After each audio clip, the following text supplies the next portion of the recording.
The two-star head of Strategic Air Command's operations is there. Our deputy ambassador to the United Kingdom is there. The head of MI5 and MI6 is there. A number of British military individuals are there. So we go through the briefing. They had no idea if we had a problem where we should land. They said, that's up to you to try to figure out. Welcome to Cold War Conversations in association with the Cold War Museum.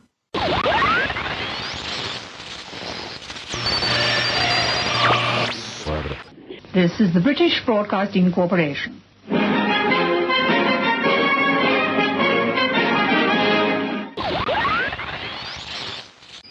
Fünf, zwei, sieben, eins, sechs, neun, acht, drei. Well, who's our first letter from today, Edward? An old friend of yours, Doris, Brian Hartley of Thornton-le-Field, asking what's being done to build up Anglo-Soviet relations. And I'm here to host this final program from the German Democratic Republic for you. Welcome to episode 27 of Cold War Conversations in association with the Cold War Museum. Today we are talking about the SR71 Blackbird spyplane. Only 32 Blackbirds were ever made, and they were in service from 1964 to 1998. The great defensive ability of the plane was its high speed and altitude. Standard evasive action was just to accelerate, which made it almost invulnerable to the attack technologies of the time. The top speed of the plane was Mach 3.3. That's 2,200 miles an hour to you, which equates to 36 miles a minute. Now, before we start, I'd like to thank all of those who are supporting the podcast with monthly pledges and donations. It is much appreciated and will allow us to expand the scope of the podcast. If you'd like to support the podcast further and get access to some exclusive extras, go to our website at coldwarconversations.com and click on the Support the Podcast menu option. Back to today's episode. Our guest knows a bit about the SR71 Buz Carpenter, accrued 777 hours flying SR71 planes. He flew Blackbirds as an aircraft commander and later as an instructor pilot with over 60 operational missions. He also flew in the C-141, the RF-4C and T-38 planes, flying 150 combat hours in Vietnam. He worked in the Pentagon and served as wing commander at Ramstein Air Base in Germany during Operations Desert Shield and Desert Storm. He retired as a colonel after serving as the 2nd Air Force Vice Commander, responsible for all the US Air Force intelligence, surveillance and reconnaissance flying assets. He is currently a docent for the Smithsonian Institution's National Air and Space Museum Udvar-Hazy Center. We welcome Buz Carpenter. Buz, can we start by you telling us how the SR71 came about? The SR71 basically came about on the 4th of July, 1956. The U-2 was the first airplane built specifically for reconnaissance. And they thought Kelly Johnson, the Skunk Works, the CIA, and they'd briefed the president that if we could put an airplane up at 70,000 feet, that the Soviets would never see it.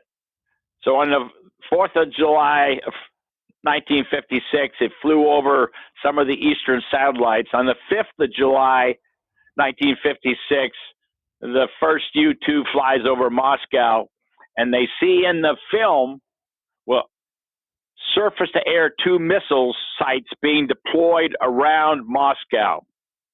And on that flight, it's readily apparent that the Russians are tracking the U-2 at 70,000 feet, which we didn't think they could see up there. Right. So after some analysis, they come back to the president and they say, this is the problem. The U-2 is vulnerable, but we don't have an alternative because there's no satellites yet. And the Soviet Union is a closed society. How many bombers are they building? You know, are they into missiles? All these questions that were obviously at the forefront of President Eisenhower. He commissions a group to study and try to come back with alternatives. In 1957, they come back and they've said, we've looked at the space programs. They're not ready. We think you need a replacement program, and we needed a replacement airplane, and not one that flies at 450 miles an hour as the U-2 does, but at 2,150, Mach 3 plus, not at 70,000 feet, at 85,000 feet and above. And President Eisenhower's number one priority was to create America's first stealthy airplane. I mean, he was clear. I want an airplane that Khrushchev can't see, because if he can ever shoot down one of these airplanes, he could consider it an act of war that we've been overflying his country. So with that, they kick off a competition, and Convair is one of the competitors and Lockheed is the other. So in 1958, that starts. 1959, Lockheed is selected. In August, a contract is signed, and they will build, the first contract is to build 12 of the single-seat A-12 airplanes, which will be the predecessor to the SR-71. So it'll be developed in secrecy. It will be final assembly. It will take out at Area 51. That's where it's tested at. And its first flight is in April 1962. And that's one of the amazing things. You think about it, from the time that the contract was signed until first flight was only 32 months. Yeah. You think about today's standards, we look at years and years and years from when we start an airplane until we finally, one, fly it, and then successfully employ it as a weapon system. Yeah. I understand that the aircraft was quite revolutionary in terms of its construction. Yes, and we can attest that to probably one of the great geniuses of the 20th century. Kelly Johnson had a way that when you gave him the requirement, as President Eisenhower had done, he realized he was in a whole new environment. If you're going to fly at those kind of speeds, the structure of the vehicle is going to heat up. So it became readily apparent that they couldn't use aluminum, because even using slide rules, they could figure out that the temperature of the airplane was probably going to be somewhere between 550 and 600 degrees average. So they had to use titanium, and 93% of the SR-71 is titanium. One of the big challenges with that, the United States doesn't have titanium. So Russia, we bought all the titanium we needed for these airplanes, eventually 50, from the Soviet Union, and they never knew what the titanium was for. All they wanted was the money. So now you're dealing with a metal that we had not really used before. Today, titanium is very commonly used, but think about late 50s and 60s, it was an all-new metal. And it's a wonderful metal, but it has some unusual characteristics. When you go through the milling and manufacturing of it, to get it to do what you want it to do, because it can easily fracture if it's done incorrectly, because it is susceptible to metals like cadmium and other metals like that causes it to become embrittled. It's interesting and really funny that the metal used in the majority of the construction of this aircraft was sourced from the country that it was probably going to be most directly used against. That's exactly right. How did they manage to disguise where it was going to end up? I mean, did the Russians just think it was going to be used for, I don't know, scientific equipment? Or do you have any insight as to how they managed to, trick them in that way? All I know is that the CIA set up frontal companies in Europe and came up with some reason, non-military, on how they were going to use this titanium, and that's all the Russians knew. Also, to the genius of Kelly, if you look at the airplane, to be able to fly at 85,000 feet and at those kind of speeds, you needed some new shapes.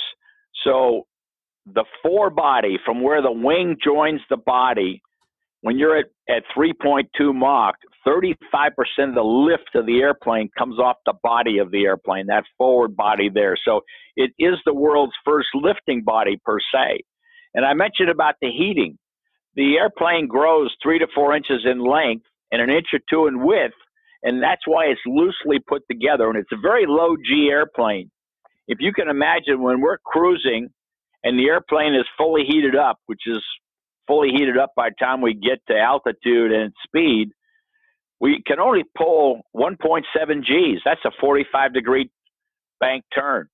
So the airplane, you had to fly it. It was a wonderful airplane to fly, but you had to fly it very carefully because it had some very distinctive limits. Yeah, I've seen the SR71 at Duxford in the UK. Yes. Which I believe is the only one outside of the US. That's correct. And it is a phenomenal looking machine. I mean, it just doesn't look like any other aircraft. Well, you know, I'm a docent at the Air Space Museum, the Smithsonian here in Washington, and I'm sure it's the same thing in the UK. But we have young boys and girls come in there, and adults, and they look at the airplane, and when you tell them this was designed in the 50s and flown in the early 60s, they can't believe it, because it looks like something, if you look at it today, could have just come off a production line. I mean, it almost looks alien, which, you know. It does. The whole Area 51 thing comes up, but let's not go there. You're right. So how did you get recruited into the SR71 program if you were on the Phantoms? I met a then Colonel Jerry O'Malley when I was going through Phantom training, and I would work for him. He was the vice wing commander in Saigon, and then he was the vice wing commander up at Udorn. And he flew the first operational mission in an SR-71 that was out of Okinawa, Japan in March of 1968. And he approached me and he said, you know, I'm going to go back to the States and I'm going to become the commander of the SR-71s. And you're the kind of guy that I think we really want in the program, but you're way too young. You don't have enough flying time. They wanted us to have about 2,000 hours, preferably in 2 airplanes, and clearly they wanted us to have had air refueling experience. So I left them from Thailand. I went to the RF-4 unit in Okinawa, Japan, which happens to be, just like Mildenhall was in the UK, Okinawa Kadena Air Base was the location of the SR-71 operations out of the Far East. So I would continue to fly RF-4s, but I kept in contact. I put in my volunteer statement. You had to fill out this volunteer statement. You had to send them your personnel record, your physical record, and your flight records. They would do an evaluation, see if it was worthwhile to bring you back, and then you had a week-long evaluation. It was a 2-day modified astronaut's physical. You had a series of interviews. As a pilot, I had to fly in the companion trainer with current SR pilots, and they would evaluate what they thought of my flying skills. They would also put you in the simulator, not to fly it supersonically, but just to see how quickly you learn things as we were instructing you in the simulator. So I kept in contact with Colonel O'Malley, and there were no promises. And he was not there when I was hired. His successor actually hired me. And the words he left was, if Buzz meets all your qualifications and there's an opening, I would recommend you hire him. And so I was hired, and I reported into Beale Air Force Base in Northern California with my family to start training in July of 1975. How different was the training from the Phantom training? Oh, completely different. It was the first computer simulator I'd ever seen. We didn't have a visual display, but the simulator actually flew like the airplane. I mean, we couldn't simulate refueling, but if you were in the simulator flying it by yourself, which my navigator and I, before we even started training, used to go down there at night when nobody was using the simulator could detect that you had done something that would cause a problem in the airplane, and it would reward you negatively for what you had done. I mean, the fidelity was something I'd never seen before. So when you come into the program, the SR was so complex that your first 2 months was just all academics, learning about the systems because they were so different than other things that we'd ever been around. One of the great parts of the system was the fact our navigation system was an Astro tracker that had come from the United Kingdom. And it was this master computer on the airplane. When I take kids around, I kid them, I said, we have R2-D2 like in Star Wars on this airplane, because that was our master computer that knew where the targets were and was told exactly where we were in the face of the earth. And when we pulled out of the hangar on a sunny day, the sensor that was on the back of the airplane underneath the glass looked through the blue sky as if it were not there and locked on the stars within about 2 minutes. And we guaranteed our president 300 feet anywhere in the world, traveling at 2,200 miles an hour.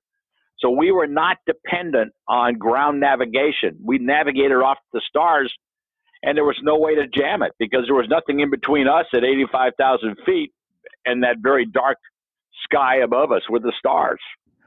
Well, Buzz, I'm always pleased to hear about a British engineering success. So it was a great system, which is still being used today on the B-2. Really? Wow. Yes.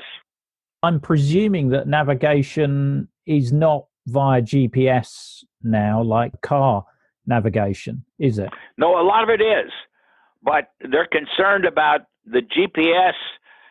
Both the Russians and the Chinese and others are developing jammers or spoofers that cause you to think you're one place because it's corrupted the signal that your receiver's supposedly receiving from that GPS satellite and causing you to go off track and expose yourself to possible attack.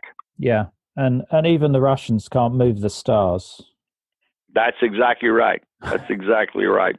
And what can you tell me about some of your missions? Most of our flights, including our missions, were 2.5 to 4.5 hours. That's either one refueling or two refuelings. And in between those refuelings, you could go over 3,000 miles. But every 2 hours, you had to come down from altitude to 25,000 feet, either to hook up behind a tanker and take on another load, typically around 10 or 11,000 gallons of fuel, or from 25,000 feet, be in a position to contact air traffic control and be going into a landing either from your home base or to a base that you were intended to land at. Longer missions. I flew some longer missions. The longest missions in the airplane were in the 1973 war. And part of that was driven by the fact that none of the European countries would allow us to fly SR-71s out of their area into the Arabian Peninsula and then back because they were afraid of an oil embargo. So 95% of the pictures that our president and the military used to determine what was happening in that war came from SR-71 photography, because the satellites were all in the wrong positions, and it's very difficult to move a satellite. So consequently, the way the war had occurred, by the time you could have moved the satellites, it would have been too late. Now, some of the missions that I flew, there were probably, I flew 67 operational missions. I ended up with about 777 hours, probably 220 to 240 actual flights. I've never counted the exact number. I came over in 77 as a fairly young pilot because the decision was made to try to experience all our crews. There had been a time that only our experienced crews flew the new missions. And so, you know what happened every year? A couple of the experienced crew would go off to another assignment, and the experience went out the door. So the decision was made to share the load. So while I was over in England in 1977, and I think it was in the spring, everybody tells me that I probably flew the first operational mission over West Germany. And what was kind of interesting about that was we took off out of Mildenhall, and the British air traffic control were wonderful in clearing the way for us. And then we would refuel out over the North Sea, and then we'd start climbing and accelerating, and you'd be doing a large sweeping turn, and then you would enter Germany west of Hamburg, basically heading due south. But because of how small West Germany was, think about it, we couldn't fly at the higher speed. So we had to fly at 2.8 Mach. And when we swung down and would swing around Munich and try to point our cameras into the eastern satellite countries, we would have to use 45 degrees of bank. And that was the maximum bank angle that we could use because of the G limits. And it was really a pretty sporty mission to be able to keep the airplane under control, steady for the cameras, and inside the boundary of West Germany.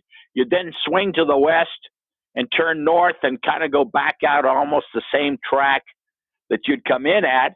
And then you'd turn out over the North Sea, call into Northern Radar in the UK, and then start your descent and recovery back into Mildenhall. Right. We had a similar type of profile. I never flew it, but when we went up into the Baltic, we had the same problem.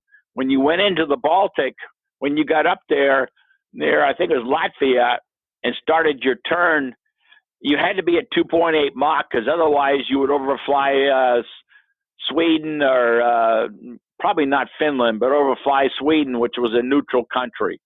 So we had to fly those missions at a slower pace per se. We would also fly out of England. An interesting mission for us, and I flew this a couple times, was same kind of departure.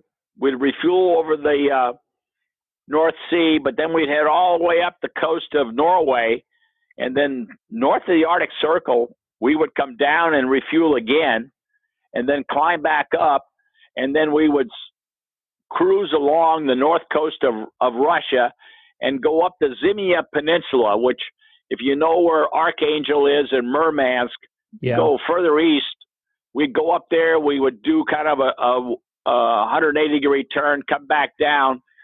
And when we flew those missions, by this time we'd developed, because the country's camera, the camera in the nose, and I'll talk about later my mission for the president into the Middle East, each picture is 72 miles wide. So that's 36 miles either side of the center of the airplane. Well, we never overflew Russia. So if you're respecting their international boundary 12 miles off the coast, you effectively can only look in about 20 miles. But once we developed synthetic aperture radar, it was a radar in the nose, not as clear. I mean, it was 1 foot resolution, but like with a camera, if you were out in the parking lot of wherever you're at right now, and I flew over at 85,000 feet at 2,150 miles an hour, and you're holding a sheet of paper standing beside your car, when we processed the film, I would see you holding the sheet of paper. I can't read any writing, and I would see you beside your car.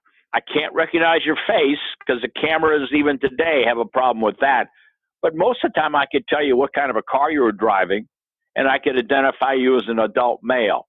That's the kind of resolution we had with our optical cameras. But with the radar, we now had the advantage we could look 100 miles in. So now we're 12 miles, international boundary line. We can look in 88 miles. So we can do a survey of the Murmansk submarine pins to see who's home. We can look at other airfields or things like that before we had to depend on a satellite, because obviously we were not in the business of overflights. Yeah. So typically we'd do that big turn, Zimia Peninsula, come back around. At the northern part of Norway, there'd be another set of tankers for us. We'd refuel, and that would get us back to the United Kingdom. That mission, I think, was about 5.5 hours. It may have been 6 hours. It was in that range. And did the Soviets try and intercept those missions? They most certainly did. And we could see their contrails, because when you're in a jet, and we did the same thing, when you're coming up through the colder upper air, 55 to 65,000 feet typically, you'll leave a contrail. Matter of fact, if it's really cold air, I have flown a mission off the north coast of Russia there in the middle of winter, when the normal outside temperature would have been minus 55 degrees centigrade. That's kind of a standard you learn in class. And this particular day, we were reading minus 90, and we were leaving a contrail. Matter of fact, the ironic thing is, as we went up the peninsula, came back down around, we flew through our own contrails because the ice in the contrails were still slowly, because there's not much wind at that altitude. It's not the predominant thing per se. And could the Soviets reach that altitude or not? No. The MiG-25 could get up to probably 75,000 feet. The MiG-25 actually could get up to Mach 3, but he burned up his engines. But the other thing was, once he passed 2.7 Mach, 2.8 Mach, because of the skin heating on the airplane, he had basically effectively destroyed his missiles. They were no longer any good because they had overheated, so the electronics and that wouldn't work. Right. And once he got up to that speed and altitude, he could only be there for about 5 to 8 or 10 minutes, and then he was heading back. And when he landed, they basically had to replace the engines because they had been over-temped and they were not repairable. But they still tried to get up. Oh, yeah. No, they would still come up. We would regularly see them. We'd sometimes see MiG-23s. They had less capability. Foxbat at that time was the real contender. Now, later on in the 80s, the Foxbat was replaced by the MiG-29. Mm-hmm. The MiG-29 was a more capable airplane. How long it could stay, if it could even get to Mach 3, which I think it could, but I don't think it had any much more endurance than the MiG-25 did. What were your instructions if you had a malfunction and you came down? Because, I mean, being even 12 miles off the coast, potentially if you had to bail out, you could end up landing on Soviet territory, I guess. That's true. We would try to steer away as best we could. Fortunately, it never happened.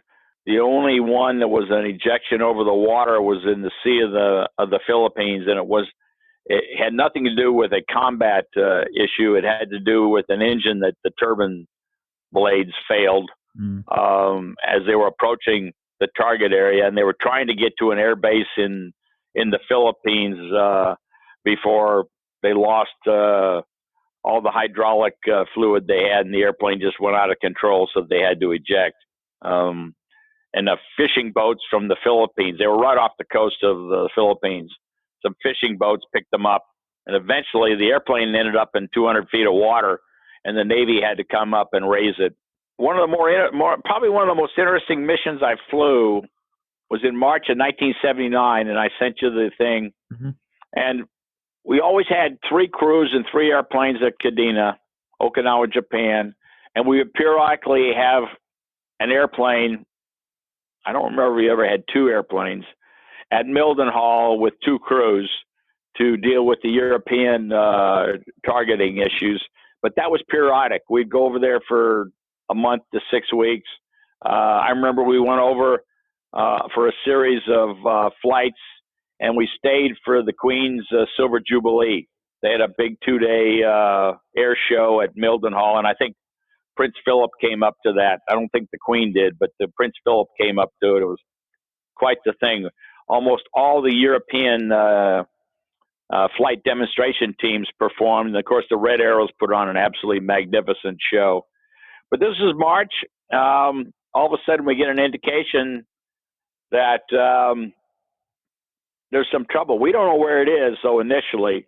And my backseater and I, my navigator, we were at a gathering on a Saturday night, and the head of our operations says, come into the vault tomorrow around noontime, and there's some maps you need to look at. So we knew that something was coming. Well, I got a call at 7 o'clock in the morning, said, get your navigator now and get down here. These maps have to be reviewed.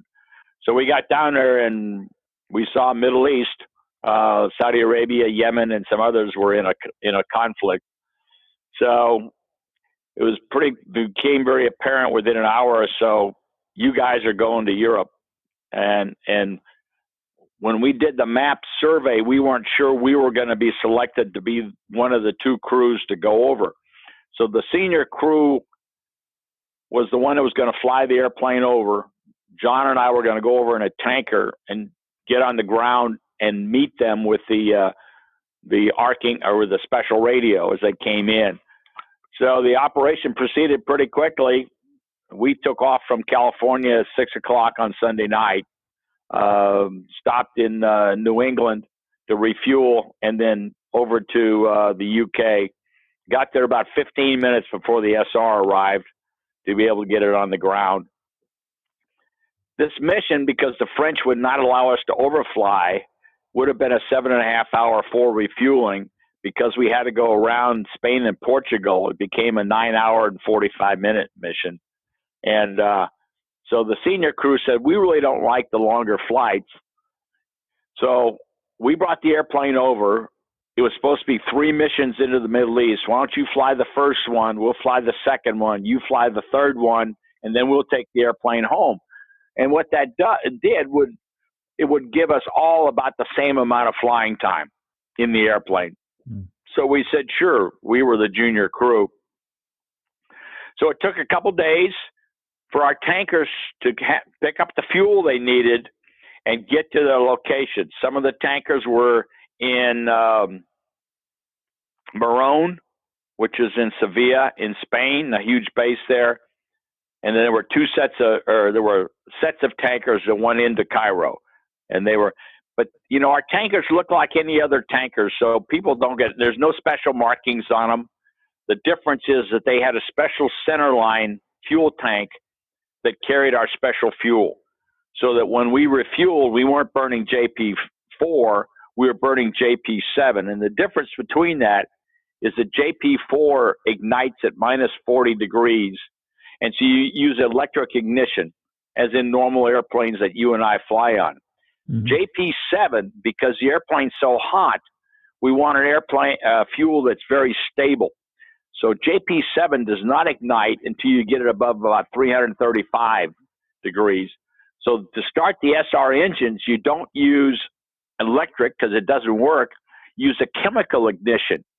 And when you start the engine and you hit the start point at about 1,000 RPM, a shot of triethylene borane, we call it TEB. And when it hits the air, it explodes at 3,000 degrees and very nicely lights the fuel. Once the fuel is lit, it burns wonderfully. And every time we light the afterburners, another shot of that fluid, TEB, is injected into the afterburner section to make sure you get a nice clean light on this raw fuel that's now being injected into the afterburner section. And as we burn the fuel down, because of how hot the airplane is, we carry on the airplane dewars of liquid nitrogen. And so as the fuel is burned down, gaseous nitrogen is put into the tanks to prevent auto detonation. So now we get the tankers where they're supposed to be. We have a briefing like about 2 in the morning. The The 2-star head of Strategic Air Command's operations is there. Our deputy ambassador to the United Kingdom is there. The head of MI5 and MI6 is there. A number of British military individuals are there. So we go through the briefing, talk about what the Middle East looks like. They had no idea if we had a problem where we should land. They said, that's up to you to try to figure out if you have a problem. So my navigator and I had kind of figured out what we'd have to do. Everything's in order. We come out. We're supposed to start the engines at 4 in the morning because that'll put us over the Middle East at the right sun angle that we wanted. Because this big country's camera is on the nose, the one that takes the picture 72 miles wide. Mm-hmm. And we're going to film a swath in. And in an hour time period, we can film 100,000 square miles. So we're going to take a wide swath down through southern Saudi Arabia, over Yemen and around, and come back up where we know that the armies are kind of formed and some of the conflict is taking place. At the 4 o'clock in the morning, all of a sudden they come up the ladder, dust storms, sandstorms in the Middle East, 24-hour slip. The next night, same thing happens. The third night, they finally come up and say, it's a go. So we start engines. We take off. We hit our first set of tankers off Land's End. So they refuel us. We then fly around. The next set of tankers is in the Mediterranean. Our third set of tankers is north of Cairo, out in the Mediterranean, in the Red Sea, into the Red Sea. We then fly the operational part of it. Another set of tankers refuels us over the Red Sea into the Mediterranean. And then we fly. And then the way it was laid out, it was kind of awkward. So the next refueling is a little difficult in the sense that I have to stay behind the tanker for about 45 minutes because what they want is the right amount of fuel at the right point. And the only way to do that is basically to stay behind the tanker to that point. And then once I launch and go back and cruise, then I can come back around through the Straits of Gibraltar up into England, have enough fuel reserve, and then land back at Mildenhall. And once we land there, then the cameras and the recorders, because there were electronic recorders recording the surface-to-air missile radars and communications and other stuff, is then loaded into a waiting airplane, flown across the Atlantic, processed in Washington, D.C., and then delivered to the president. What made this really an unusual mission on top of a number of things is President Carter is going to monitor the whole flight. We normally ran radio silent, but this particular mission, at the end of each refueling, even though the tanker's going to give a report, and even though they're tracking us by other means, we break radio silence and basically acknowledge everything is okay, we're proceeding. And so that was for President Carter to know that, in fact, the mission, that's what we were told, was proceeding on course. Once they evaluated the film back in Washington, it was determined we didn't need a second mission. So the senior crew never flew an operational mission on this particular deployment. And even to this day, they kind of kid me. You were the junior crew. We brought the airplane over for you. You flew the mission for the president, and then we had to fly it back home. And I said, yeah, you didn't want to fly the longer mission. So, it's funny how sometimes things like that work out. It appears to be unusual for the president to be so closely involved in a SR-71 mission. President Carter was just a very interesting individual, and that's all I can say. The first 2 years of his presidency, we did not do any overflights. He felt that it's immoral to overfly other countries without their permission. Mm-hmm. And after 2 years, and the Soviets had moved all kinds of equipment into Cuba and other things were happening around the world, we went the other way. So we started overflying. We had regular overflights of Cuba. We never overflew China or Russia or Soviet Union. That was part of Eisenhower's I guess, agreement with Khrushchev, because he basically put out an executive order, which, to best of my knowledge, is still in place today, that said we will not overfly these two communist countries in a manned vehicle. Obviously, we're going to continue to collect information with the satellites and other means, but not with a manned vehicle. But I think Russia's now signed up to the Open Skies They have. treaty, haven't they? Matter of fact, I think they're doing an update, getting a more modern airplane and maybe some more modern sensors, because the Open Skies has been an on and off deal. Yeah. My navigator, John Murphy, who was with me for 4 years, just a magnificent navigator, magnificent person per se. He and I were tasked to go to Diego Garcia to help set up for future SR-71 operations. So we went down there and worked, because it's a British protectorate, worked with the British command there, and worked, because it was a Navy facility, to prepare the runway. It was in terrible shape. And when I say terrible shape, it was good for Navy airplanes, but the SR tires are inflated to 425 PSI in nitrogen. And so nails sticking up in the runway may not affect a P-3 airplane, but a highly inflated tire of an SR could easily become blown. So we had to clean that up. There was no place to park or store an SR. So believe it or not, one of the hangarettes at Beale Air Force Base in Northern California was disassembled, loaded into a C-5, flown across the Pacific into the Indian Ocean to Diego Garcia, and the civil engineers basically resurrected or put the hangar back together there. And so I'm one of two pilots that were operationally planned to go into Diego Garcia. There were some long missions flown in the 80s. And why they came from Kadena, I don't know exactly the reasoning, but they flew all the way across Thailand, across the Indian Ocean, up, and then up through the Straits of Hormuz. And basically, they were surveying Iran, trying to find where the Styx missiles and some of those other things that were threatening the oil shipments in that area. And those missions were also over 11 hours. And one or more of those airplanes may have had to make a divert into Diego Garcia. I don't know that for sure. That was after I was in the program. But I did, in the spring of 1981, take an SR-71 from Okinawa. We basically flew down the coast of Vietnam, photographing and picking up sensors, but then flew into Diego Garcia and stayed there a couple of days and then turned around. And one of the ironic things I'll tell you about, I told you that the magnificent star tracker we had, there was a northern set of catalog with 58 stars and a southern catalog with 58 stars. Well, if you think about it, almost every mission we flew in the SR-71 was in the northern hemisphere. Mm-hmm. So in this particular mission, going to Diego Garcia, I don't know if it was the mission planners or the loaders forgot it was 4.5 degrees south.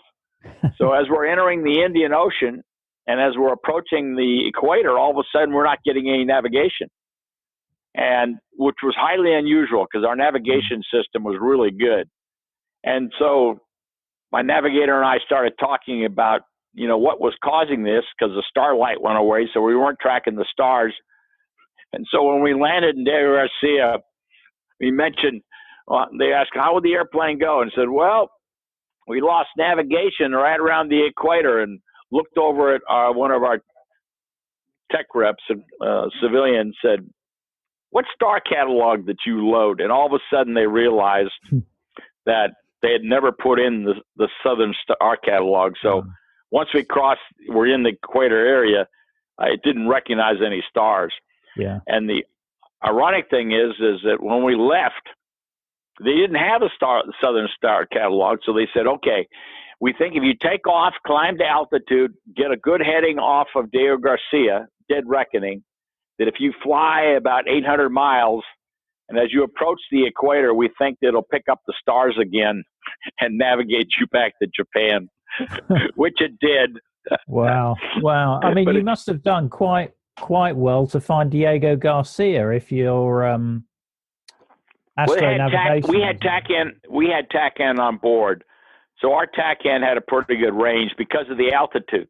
Yeah, okay. Most airplanes flying at, let's say, 25 to 35,000 feet or so, they can pick up a TACAN signal, I would say, out to 150, sometimes almost maybe approaching 200. Well, when you're at 85,000 feet, your line of sight is so much further.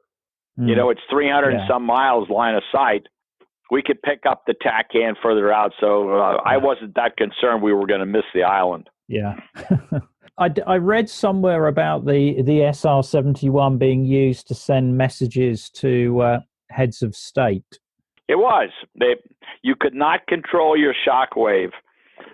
So there was a sonic boom, and it comes off two places on the SR, from the nose and from the wing. So it's a boom, boom. We called it the sound of freedom. It's about 45 seconds behind us.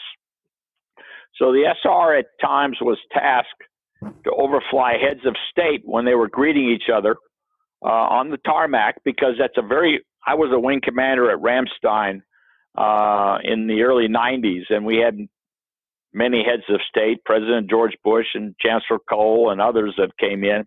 And so the ceremony is preset. At 11 o'clock, Air Force One opens the door. The president starts heading down. The chancellor meets him at the bottom of the ladder. They exchange some words or whatever. Well, other countries are the same way. And what we would do is just time the passage so that you would boom these heads of state to remind them they were doing things counter to U.S. or NATO policy. I know that an SR flew over Noriega's house in Panama the 3 days prior to what would have been the invasion of Panama, to encourage him to leave. Right. Leave peacefully. Let's not have an invasion. The greatest sonic boom that we probably ever set up was May 1972. 3 SR71s. The first two took off 10 minutes apart. The next one an hour later, crisscrossed over Hanoi and set up this horrendous sonic boom for the POWs. Now, as far as the crews knew, the whole purpose of this mission was to send a message, say, guys, we really care. The war is probably going to come to an end pretty soon. Keep the faith, per se. And they flew the mission twice, about 2 or 3 days apart. Now, fast forward. That's May of 72. 2 years ago, the Smithsonian released a short documentary. It's about 50 minutes long. It was called The Secret Spies of the Hanoi Hilton. And it got my attention. I said, now, what the heck is this? And what really got my attention is that the trailer showed SR-71s crisscrossing. And so I watched it. And it was it just goes to show you, when you're part of classified operations, you're only cleared for the part that you're playing in it. Very few people get the overall big picture. Well, it turns out they'd been able to smuggle, and I have no idea how, a radio or some communication into the Hanoi Hilton. Admiral Stockdale, they set up this idea that they would try to have the POWs escape, and they were going to have Navy SEAL teams at the base of the river that comes down from Hanoi. And he was told that everything will be in place if you want for the operation to go forward when you hear the sound from the heavens. President Nixon approved it. The SEAL teams were in place. The SR-71s were the signal. And so they, by crossing, were the sounds from the heaven. Now, Admiral Stockdale decided that since we're Westerners, We're considerably taller than the North Vietnamese. We don't look like the North Vietnamese. And most of the escapes attempts that had taken place before ended up with either the person getting killed or severely beaten or other things. So the decision was made not to attempt the escape. At that point, of the 6 crew members who flew those missions twice, there were 5 of them alive. So I sent them a message, Ian, saying, this is what you were really doing that day. You were sending a message to the POWs on a possible escape attempt. We weren't just laying a sonic boom for their morale. And I've talked to the POWs, but I've talked to a number of them, and they clearly knew it was a sonic boom. Mm-hmm. And they said it scared the guards because they had never heard a sonic boom that intense. And it's very different than a bomb. Yeah. So some of them actually fled because they had no idea what it was. That's it for part 1 of our interview with Buz Carpenter. Our second part will contain details of his Vietnam War experience, working with the Soviets after the end of the Cold War, and much more. Our show notes contain a number of interesting links to information on the SR71 as well as Buz himself. Our show notes are at coldwarconversations.com. Just click on the episodes and show notes option on the homepage and scroll down. If you like what you are listening to, do join our vibrant Facebook discussion group where there's loads of Cold War information and further discussions with our guests. Just search Cold War Conversations on Facebook. Lastly, do leave reviews with your podcast provider. It really helps to spread the word. Thank you very much for listening and supporting the podcast. It is really appreciated. Goodbye. This is the Voice of America, Washington, D.C., signing off.